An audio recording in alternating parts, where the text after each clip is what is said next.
માંગીશ કે અહીંયા 24-25 વર્ષ માટેની પૂરક પત્રક અંદાજપત્રક રજૂ થશે. પહેલી બેઠક સરકારી વિધેયક અને સરકારી.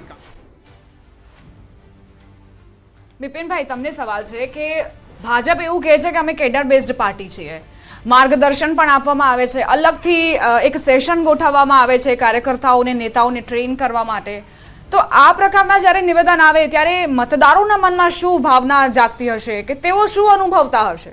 ભલે અત્યારે ટેલી બદલાઈ રહી છે, 1200 સમથિંગ બેઠકો છે જેની ઉપર ભાજપ જીતી રહ્યું છે અને કોંગ્રેસની પાસે ખૂબ જ ઓછી બેઠકો આવી છે. આપ કેવી રીતે મૂલવો છો આને? ના, મુખ્યત્વે આપને કહીશ કે 2018માં જ્યારે ઇલેક્શન થયા હતા નગરપાલિકાના, તો 1948 જેટલી સીટો એ વખતે હતી. એમાંથી 1141 બીજેપીને મળી હતી, 542 એ કોંગ્રેસના હતી અને અપક્ષોને 61 હતી.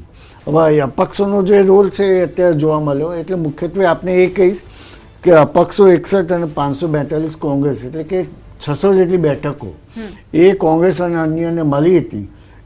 એની સામે અત્યારે જે છે એ મુખ્યત્વે 400 જેટલી સીટો આપણે કહીએ કે એ અપક્ષ કોંગ્રેસ મળે, એટલે કે 200 સીટોનું નુકસાન છે.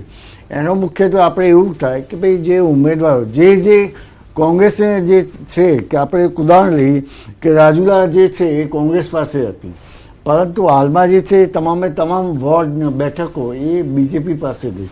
એટલે કે લોકોનો વ્યૂ એમને જે છે 5-7 વર્ષ સુધી જે શાસન કર્યું અને ત્યાં લોકોના પ્રશ્નો જે છે પરિપૂર્ણ ના થયા હોય, કારણ એમને કામગીરી કરવામાં જે પણ ઉણપ આવી હોય એના કારણે એમને બદલાવ આવ્યો, રાજકીય બદલાવ આવ્યો. એ આપણે ગુજરાતની પ્રજા દર વખતે કરે છે અને આ વખતે પણ જોવા મળ્યું.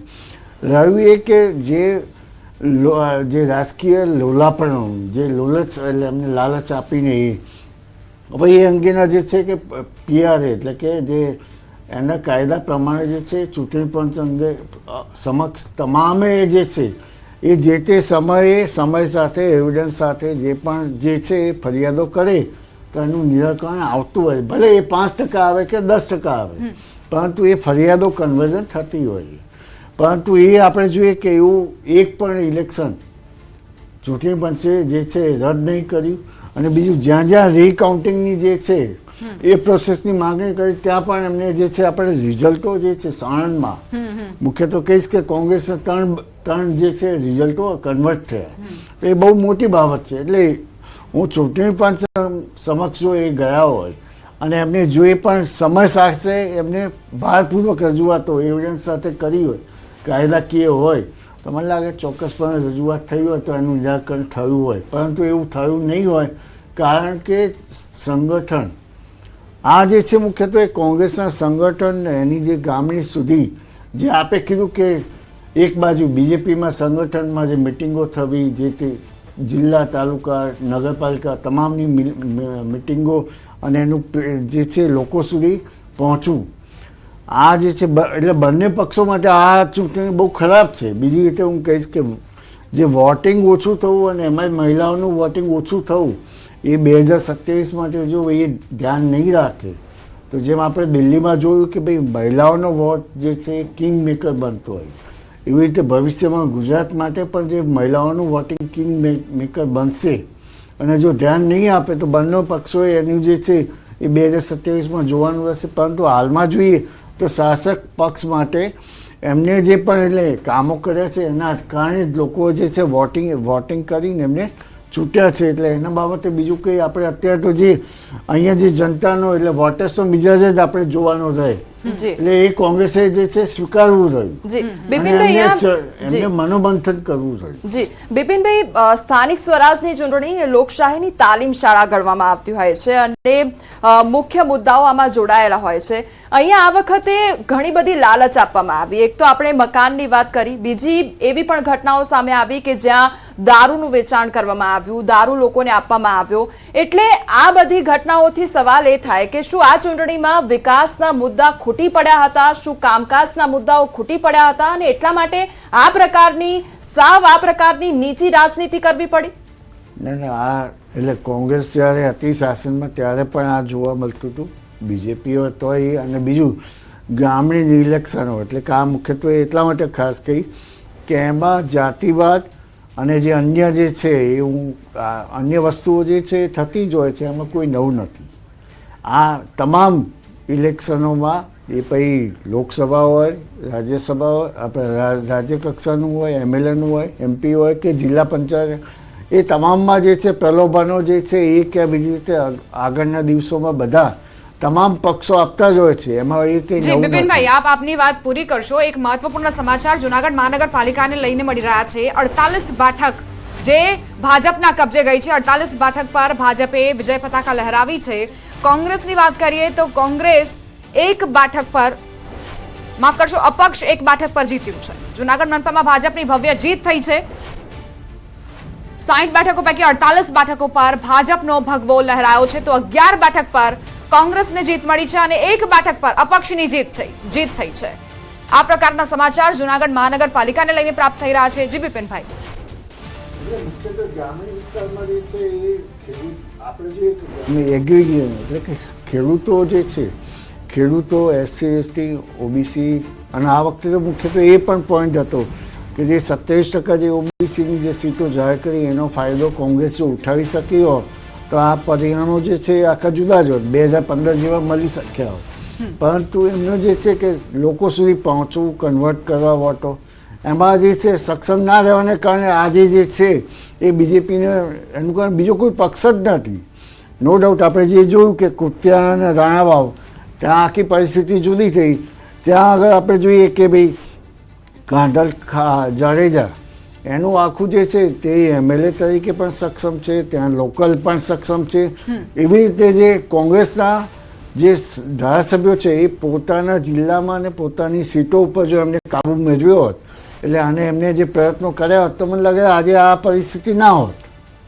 એટલે એ આમાં જે છે મુખ્યત્વે સભાઓ કરવામાં અને જે છે કે લોકો સુધી પહોંચવામાં એ નબળા ઉતરે એવું કહી શકાય. પારુલબેન, હવે જ્યારે નેક્સ્ટ 5 વર્ષે મળીશું સ્થાનિક સ્વરાજની ચૂંટણીમાં, તો આપ દાવો કરી શકો છો રોડ રસ્તાની જે સુવિધાઓ છે તે એકદમ A1 થઈ જશે 100% ગામડાઓ સુધી? કારણ કે ઘણી વખત એવું બને છે કે એમ્બ્યુલન્સ ગામડાની અંદર નથી જઈ શકતી અને એવા રસ્તાની હાલત હોય છે કે જે એક મહિલા હતા જે ગર્ભવતી હતા અને તેમનું બાળક એટલે મોતને ભેટ્યું કારણ કે એમ્બ્યુલન્સ અંદર સુધી ના પહોંચી શકી. દીપાબેન, આ વસ્તુ દુઃખદ કહી શકાય, 100% હું માનું છું, પણ આવું ક્યાંક થયું હશે.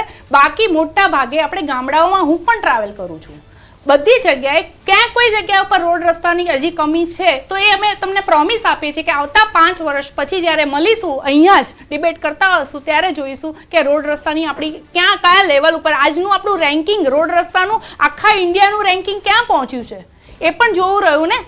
નીતિન ગડકરીજી કેટલી સ્પીડમાં રોડ બનાવે છે. પહેલા પણ રોડ બનતા હતા પણ પર ડે 2 કિલોમીટરની સ્પીડે બનતા હતા અને આજે આપણે 38 કિલોમીટર પર ડેની સ્પીડે બની રહ્યા છે. એટલે અને કેટલી ફાસ્ટ, અહીંયાથી બોમ્બે જવું હોય તો કેટલા ફાસ્ટ પહોંચે છે, અહીંયાથી દિલ્હી જવું હોય તો કેટલા ફાસ્ટ પહોંચે છે. જેમ કે અંતરિયાળ વિસ્તારો છે. મારી વાત એ છે કે જે નાનામાં નાનો માણસ છે તેના સુધી આ સુવિધા ક્યારે પહોંચશે? રાષ્ટ્રીય માર્ગો, જે રાજમાર્ગો છે તેનો વિકાસ થઈ રહ્યો છે, પરંતુ ગામડાઓ સુધી આ વિકાસ ક્યાંક ને ક્યાંક ત્યાં જ પહેલા જ ખતમ થઈ જાય છે. દીપાબેન, અહીંયા હું એક વસ્તુ ક્લિયર કરીશ. કારણ કે જો મને સૌરાષ્ટ્રમાં ગામડાઓમાં એટલું મારે જવાનું નથી થતું, પણ હું ઉત્તર ગુજરાતની છું તો ઉત્તર ગુજરાતના દરેક ગામડાઓમાં હું ફરું છું. તો ઉત્તર ગુજરાતના દરેક ગામડા, દરેક એક રોડ હોય ને તો 6 ગામમાં કનેક્ટ કરતો હોય. પાછું એવું નહીં કે ત્યાંથી પાછા આવવાનું, ત્યાંથી જ તમે આગળ નીકળી શકો છો. અને એ રોડ એવા કે તમને એક ખાડો પણ જોવા ના મળે. આ મારો પોતાનો એક્સપિરિયન્સ છે. એટલે આપણે જે કીધું એ વાત સાચી છે કે આદિવાસી વિસ્તારોના જે અંદરના જે અંતરિયાળ વિસ્તારો છે ત્યાં આગળ બીજેપીએ પ્રાયોરિટી આપવાની થાય, એ સ્વીકારવાનું રહે કે ભાઈ આવનારા. અને જો આદિવાસી સમાજ માટે કેટલા બધા યોજનાઓ લાવે છે. એમને રોડની વાત કરી. એટલે રોડ પણ થઈ રહ્યા છે. પ્રાથમિક સુવિધાઓ છે. પ્રાથમિક સુવિધા, દીપાબેન, જો પ્રાથમિક સુવિધાની વાત કરીએ ને તો વીજળી 96% દરેક ગામમાં પહોંચી છે. પહેલા 8 કલાક જ વીજળી આવતી હતી અને કહેવત હતી, કહેતા હતા, અપીલ કરતા હતા લોકો કે ભાઈ વાળું ટાઈમે વીજળી આપી દો ને એટલે રાતના ડિનર ટાઈમે તો બહુ થઈ ગયું, શાંતિથી અમે જમી શકીએ. આ લેવલ હતું. આજે 8 કલાકની 12 કલાક 24 કલાક આપણને વીજળી મળે છે અને ક્યાંક જો વીજળી જાય તો આપણને પ્રોબ્લેમ થાય. હવે એ તો કેવું છે કે ગામડામાં કદાચ છોડી જતી હશે, બાકી શહેરમાં તો ક્યારે આપણને વીજળી જવાનો અહેસાસ એટલે હવે ડબલ એન્જિનની જગ્યાએ ટ્રિપલ એન્જિન થયું. તમને શહેરી વિસ્તારોમાં મળે છે. અને ગામડાઓની વાત કરીએ આજે તો ક્યાંક હજુ અસંતોષ, ક્યાંક હજી અસંતોષ નહીં, પણ કેવું છે કે ભાઈ આપણે એવું ના કહી શકીએ અસંતોષ છે, પણ દરેકની એક ડિમાન્ડ હોય. કોની પાસે ડિમાન્ડ હોય? તો જે કામ કરતું હોય એની પાસે અપેક્ષા થાય.